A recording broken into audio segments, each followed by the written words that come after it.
ಇಬ್ಬರು ಹೆಣ್ಣು ಮಕ್ಕಳ ತಂದೆ ರಂಗಪ್ಪ ಕಿತ್ತು ತಿನ್ನು ಬಡತನ. ರೋಡ್ ಪಕ್ಕದಲ್ಲಿ ಕುಳಿತುಕೊಂಡು ಹೂವನ್ನು ಮಾರಿ ಹೆಂಡತಿ ಮಕ್ಕಳನ್ನ ಸಾಕುತ್ತಿದ್ದ. ದಿನದ ಹಾಗೆ ಅಂದು ಕೂಡ ದೇವಸ್ಥಾನದ ಬಳಿ ಕುಳಿತುಕೊಂಡು ಹೂ ಮಾರುತ್ತಿದ್ದ ರಂಗಪ್ಪನ ಬಳಿ ಒಂದು ಕಾರ್ ಬಂದು ನಿಲ್ಲುತ್ತೆ. ಆ ಕಾರಿಂದ 40 ವರ್ಷದ ಒಬ್ಬ ಹೆಣ್ಣು ಬಂದು ಅವನ ಬಳಿ ಹೂವನ್ನ ತೆಗೆದುಕೊಂಡು ದುಡ್ಡನ್ನ ಕೊಡುವಾಗ ಹೇಗೋ ಹೂವಿನ ಬುಟ್ಟಿಯಲ್ಲಿ ಅವಳ ಕೈಯಲ್ಲಿದ್ದ ಡೈಮಂಡ್ ಉಂಗುರ ಆ ಹೂವಿನ ಬುಟ್ಟಿಯಲ್ಲಿ ಬಿದ್ದು ಹೋಗುತ್ತೆ. ಆದರೆ ಈ ವಿಷಯ ಅವನಿಗೂ ಗೊತ್ತಿರೋದಿಲ್ಲ. ದಿನದ ಹಾಗೆ ಹೂವನ್ನು ಮಾರಿ ಸಂಜೆ ಅವನು ಮನೆಗೆ ಹೋಗ್ತಾನೆ. ಹೂವಿನ ಬುಟ್ಟಿಯಲ್ಲಿ ಉಳಿದಿರುವ ಹೂವನ್ನ ತನ್ನ ಹೆಂಡತಿ ತೆಗೆದುಕೊಳ್ಳುವಾಗ ಅದರಲ್ಲಿ ವಜ್ರದ ಉಂಗುರ ಇರುವುದನ್ನ ನೋಡ್ತಾಳೆ. ತಕ್ಷಣವೇ ತನ್ನ ಗಂಡನ ಬಳಿ ಹೇಳ್ತಾಳೆ, ರೀ, ಇದರಲ್ಲಿ ಉಂಗುರ ಇದೆ. ಇದು ವಜ್ರ ಅನಿಸ್ತಿದೆ. ಹೇಗ್ ಬಂದಿದೆ ಗೊತ್ತಿಲ್ಲ. ಇದನ್ನ ಮಾರಿದ್ರೆ ನಮ್ ಕಷ್ಟ ಎಲ್ಲ ದೂರ ಆಗಬಹುದು. ನೋಡಿ ಸ್ವಲ್ಪ ಎಂದಾಗ ಅದಕ್ಕೆ ರಂಗಪ್ಪ ಆ ಉಂಗುರವನ್ನು ನೋಡಿ ಹೆಂಡತಿಯ ಬಳಿ ಹೇಳ್ತಾನೆ, ದೇವಸ್ಥಾನದ ಬಳಿ ಹೂ ತೆಗೆದುಕೊಳ್ಳುವುದಕ್ಕೆ ಯಾರೋ ಶ್ರೀಮಂತರೊಬ್ರು ಬಂದಿದ್ರು. ಇದು ಅವ್ರದೇ ಅನ್ಸುತ್ತೆ. ಇದನ್ನ ನಾವು ಇಟ್ಕೊಳ್ಳೋದು ಬೇಡ. ಅವರು ನಾಳೆ ಏನಾದ್ರೂ ಬರಬಹುದು. ನಾನು ಕೊಟ್ಬಿಡ್ತೀನಿ, ಕೊಡು ಇಲ್ಲಿ. ಬೇರೆಯವರ ವಸ್ತು ನಮ್ಗ್ಯಾಕೆ? ಇಷ್ಟೊಂದು ದುರಾಸೆ ನಮಗೆ ಬೇಡ ಎಂದು ಹೇಳಿ ತನ್ನ ಹೆಂಡತಿ ಬಳಿ ಉಂಗುರವನ್ನು ತೆಗೆದುಕೊಂಡು ಮತ್ತೆ ಬೇರೆ ದಿನ ಆ ಹೆಣ್ಣು ದೇವಸ್ಥಾನಕ್ಕೆ ಬಂದಾಗ ಅದನ್ನ ವಾಪಸ್ ಕೊಟ್ಬಿಡ್ತಾನೆ. ದಿನದ ಹಾಗೆ ಹೂವನ್ನ ಮಾರಿ ಸಂಜೆ ಮನೆಗೆ ಬರ್ತಾನೆ. ಮನೆಗೆ ಬಂದ ತಕ್ಷಣ ಮಕ್ಕಳು ತನ್ನ ತಂದೆಯ ಬಳಿ, ಅಪ್ಪ, ತಿನ್ನೋದಕ್ಕೆ ಏನು ತಂದಿಲ್ವಾ?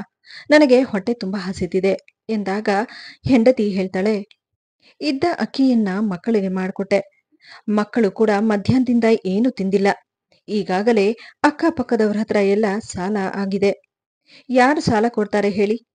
ಮಕ್ಕಳಿಗಾದ್ರೂ ತಿನ್ನೋದಕ್ಕೆ ಏನಾದ್ರೂ ತರೋದಲ್ವಾ ಎಂದಾಗ ಅದಕ್ಕೆ ರಂಗಪ್ಪ ತನ್ನ ಬುಟ್ಟಿಯಿಂದ ಬನ್ನುಗಳ ಕವರನ್ನ ಎತ್ತಿ ಹೆಂಡತಿಗೆ ಕೊಟ್ಟು, ನೋಡು ಸರೋಜ, ಮಕ್ಕಳಿಗೆ ಇದು ಕೊಡು.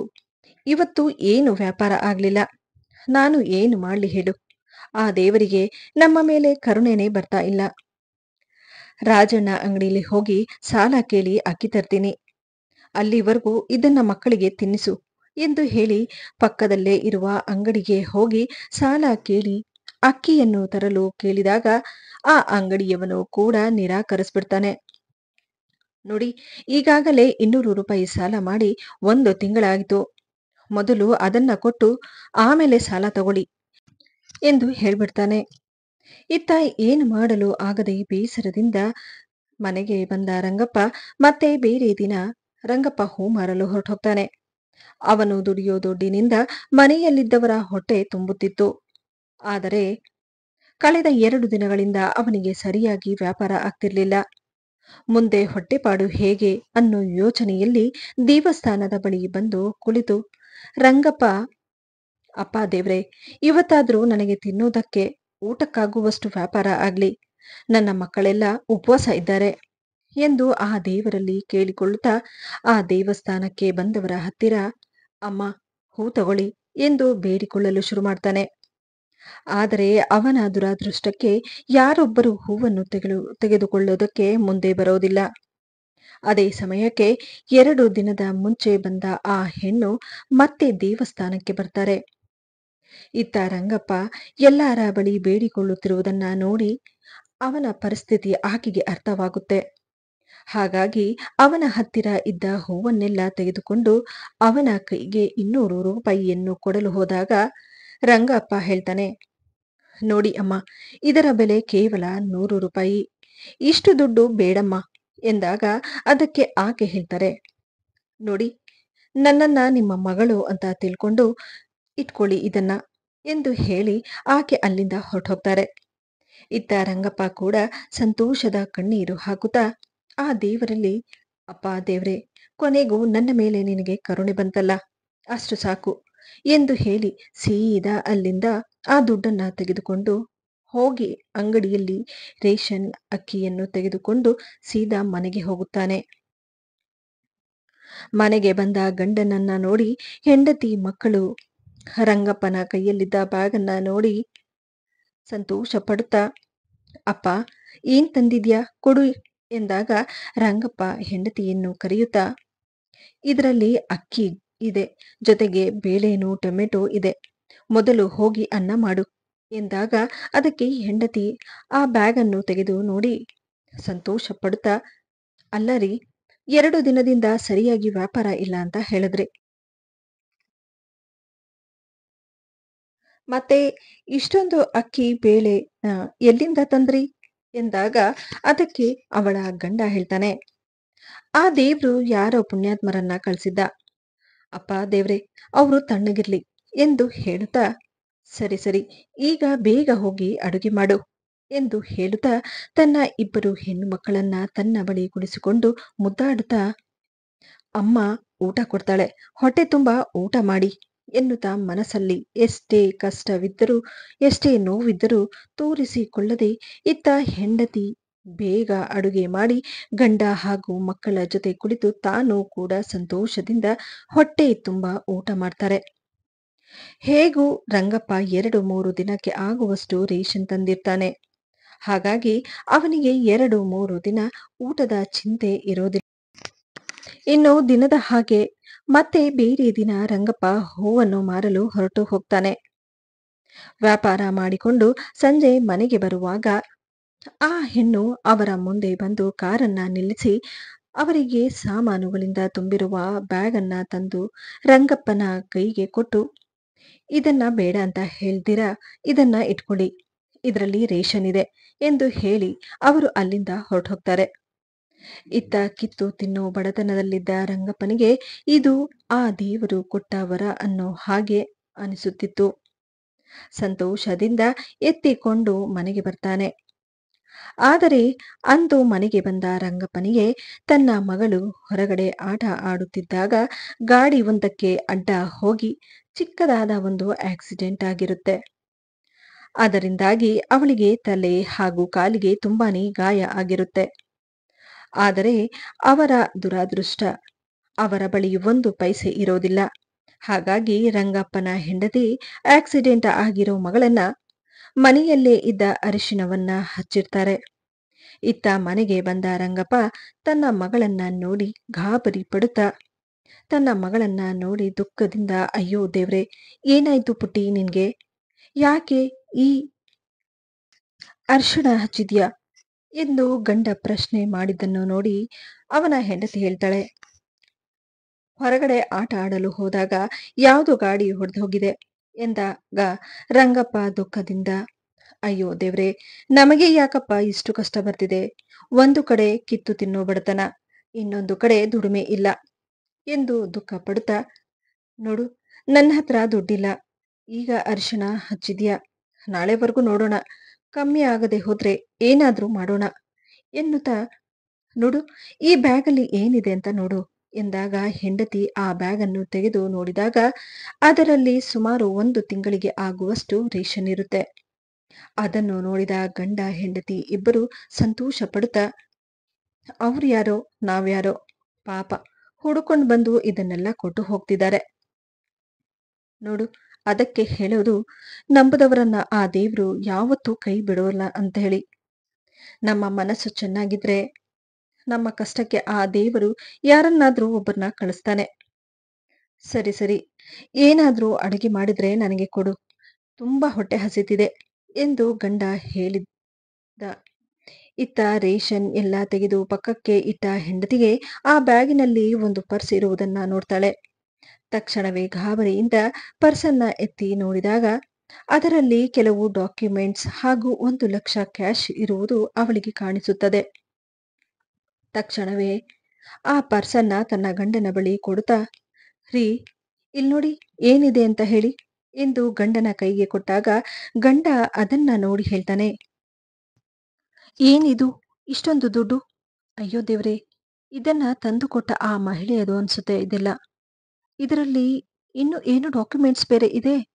ಪಾಪ, ಇದನ್ನ ಕಳ್ಕೊಂಡು ಎಷ್ಟು ಗೊಂದಲದಲ್ಲಿದ್ದಾರೋ ಆಕೆ ಎಂದು ಗಂಡ ಹೇಳಿದ್ದನ್ನ ಕೇಳಿ ಹೆಂಡತಿ ಹೇಳ್ತಾಳೆ, ಇದರಲ್ಲಿ ಹೇಗೋ ದುಡ್ಡಿದೆ, ಮಗುವಿಗೆ ಜ್ವರ ಬೇರೆ ಕಾಯ್ತಿದೆ, ಈ ದುಡ್ಡಿಂದ ನಮ್ ಕಷ್ಟ ಎಲ್ಲ ಪರಿಹಾರ ಆಗ್ಬಿಡುತ್ತೆ.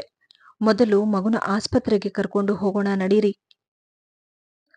ಆ ದೇವ್ರೆ ನಮ್ಮ ಕಷ್ಟನ ನೋಡಿ ಇಲ್ಲಿವರೆಗೂ ಈ ದುಡ್ಡನ್ನ ಕಳ್ಸಿರ್ಬಹುದು. ಎಂದು ಅವನ ಹೆಂಡತಿ ಹೇಳಿದ್ದನ್ನು ನೋಡಿ ಗಂಡ ಹೇಳ್ತಾನೆ, ನೀನ್ ಹೇಳೋದು ಸರಿನೇ. ನಮ್ಗೇನೋ ತಿನ್ನೋದಕ್ಕೂ ಅನ್ನ ಇಲ್ದ ಹಾಗಿದ್ದೀವಿ. ಆದ್ರೆ ಈ ದುಡ್ಡನ್ನ ಕಳೆದುಕೊಂಡು ಆಕೆ ಎಷ್ಟು ನೊಂದ್ಕೊಂಡಿರ್ಬಾರ್ದು. ಏನಕ್ಕೆ ಈ ದುಡ್ಡು ಇಟ್ಕೊಂಡಿದ್ರೋ ಏನೋ. ಬೇಡ, ಬೇಕಾದ್ರೆ ಕೇಳಿ ತಗೊಳ್ಳೋಣ.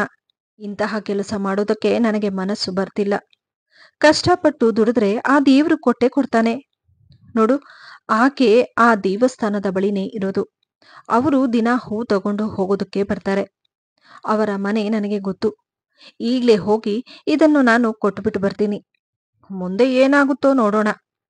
ಅಲ್ಲಿಂದ ಬಂದ ಮೇಲೆ ಮಗುನ ಆಸ್ಪತ್ರೆಗೆ ಕರ್ಕೊಂಡು ಹೋಗ್ತೀನಿ ಎಂದು ಹೇಳಿ ರಂಗಪ್ಪ ಹೆಂಡತಿಯ ಮಾತನ್ನು ಕೇಳದೆ ಆ ಪರ್ಸನ್ನ ಎತ್ಕೊಂಡು ಸೀದಾ ಮನೆಯಿಂದ ಹೊರಟೋಗ್ತಾನೆ. ದೇವಸ್ಥಾನದ ಬಳಿ ಇರುವ ಆಕೆಯ ಮನೆಯ ಬಳಿ ಬಂದು ಹೊರಗಡೆ ವಾಚ್ಮೆನ್ ಕುಳಿತಿರುವುದನ್ನ ನೋಡಿ ರಂಗಪ್ಪ ಹೇಳ್ತಾನೆ, ನೋಡಪ್ಪ, ಈ ಮನೆ ಯಜಮಾನರನ್ನ ಸ್ವಲ್ಪ ಕರಿತೀಯೇನಪ್ಪ ಎಂದಾಗ ಆ ವಾಚ್ಮೆನ್ ಹೇಳ್ತಾನೆ, ನೋಡು, ಯಾರು ನೀನು? ಇಲ್ಲಿವರೆಗೂ ನಿನ್ನ ಇಲ್ಲಿ ನೋಡೇ ಇಲ್ವಲ್ಲ. ನೋಡಪ್ಪ, ನಾನು ಪಕ್ಕದಲ್ಲೇ ದೇವಸ್ಥಾನದ ಬಳಿ ಹೂ ಮಾರ್ತೀನಿ. ದಿನ ಬಂದು ನಿಮ್ಮ ಮೇಡಮ್ಮು ಹೂ ತಗೊಂಡು ಹೋಗ್ತಾರೆ ಎಂದಾಗ ಅದಕ್ಕೆ ಆ ವಾಚ್ಮೆನ್ ಹೇಳ್ತಾನೆ, ಇಲ್ಲ, ಆ ರೀತಿಯೆಲ್ಲ ಕರೆಯೋದಕ್ಕಾಗೋಲ್ಲ.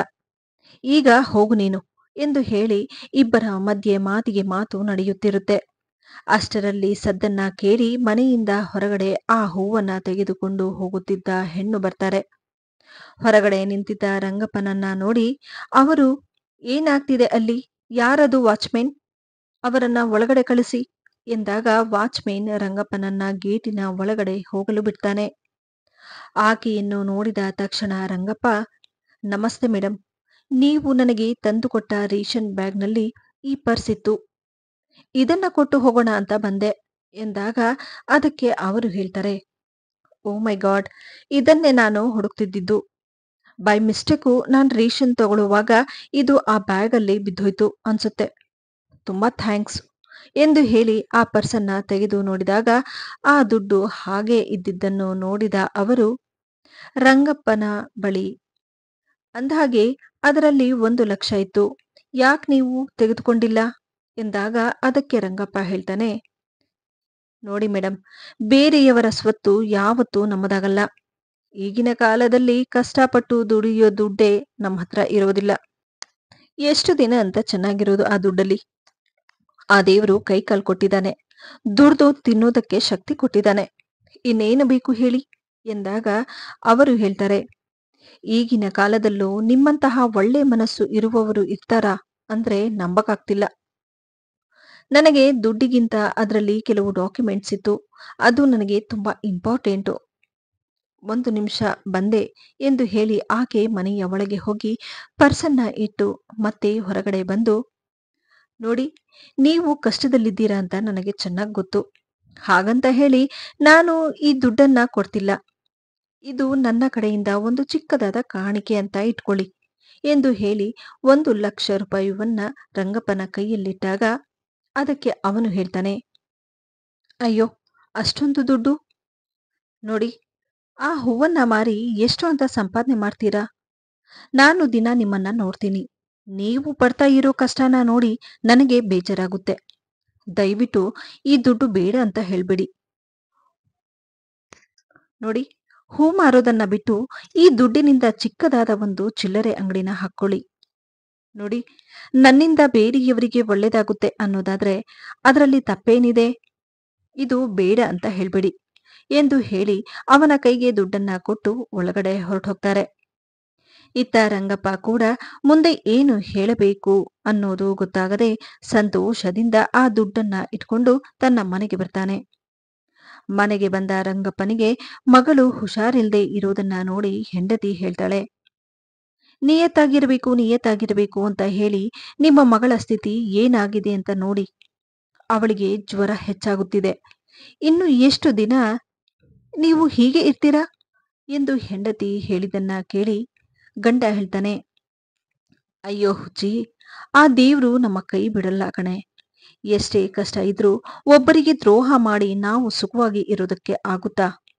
ನಾನು ಅವರ ಮನೆಗೆ ಹೋಗಿ ಪರ್ಸನ್ನ ಕೊಟ್ಟಾಗ ಸಂತೋಷದಿಂದ ಅವರು ನನ್ನ ಕೈಗೆ ಈ ದುಡ್ಡನ್ನ ಕೊಟ್ರು. ಹೂ ಮಾರೋದನ್ನ ಬಿಟ್ಟು ಇದರಿಂದ ಚಿಕ್ಕದಾದ ಒಂದು ಅಂಗಡಿನ ತೆಗೀರಿ ಅಂತ ಹೇಳಿದ್ರು. ಈ ದುಡ್ಡಿಂದ ನಾನು ಹಾಗೆ ಮಾಡ್ತೀನಿ. ಇನ್ಮೇಲೆ ಈ ರೀತಿ ಕಷ್ಟಪಡುವ ಅವಶ್ಯಕತೆ ನಮಗಿರೋದಿಲ್ಲ. ಆ ದೇವರು ಅವರನ್ನು ಚೆನ್ನಾಗಿಟ್ಟಿರ್ಲಿ. ನಾನು ಯಾವತ್ತಿಗೂ ಅವರಿಗೆ ಚಿರಋಣಿಯಾಗಿರ್ತೇನೆ ಎಂದು ಹೇಳಿ ಗಂಡ ಹೆಂಡತಿ ಇಬ್ಬರು ಸಂತೋಷ ಪಡುತ್ತಾ ಮಗಳಿಗೆ ಆಸ್ಪತ್ರೆಗೆ ಕರೆದುಕೊಂಡು ಹೋಗಿ ಔಷಧಿಯನ್ನ ಕೊಡಿಸಿ ಮತ್ತೆ ಮನೆಗೆ ಕರೆದುಕೊಂಡು ಬಂದು ಆಕೆ ಕೊಟ್ಟ ದುಡ್ಡಿನಿಂದ ಒಂದು ವಾರಕ್ಕೆಲ್ಲ ಅವರ ಮನೆಯ ಬಳಿ ಒಂದು ಚಿಕ್ಕದಾದ ಚಿಲ್ಲರೆ ಅಂಗಡಿಯನ್ನ ತೆಗಿತಾರೆ. ಈ ವಿಡಿಯೋದಿಂದ ನಿಮಗೇನಾದರೂ ಉಪಯೋಗವಾದಲ್ಲಿ ವಿಡಿಯೋಗೆ ಒಂದು ಲೈಕ್ ಮಾಡಿ, ಆದಷ್ಟು ವಿಡಿಯೋಸನ್ನು ಶೇರ್ ಮಾಡಿ ಹಾಗೂ ನನ್ನ ಚಾನಲನ್ನು ಸಬ್ಸ್ಕ್ರೈಬ್ ಮಾಡುವುದನ್ನು ಮರೆಯಬೇಡಿ.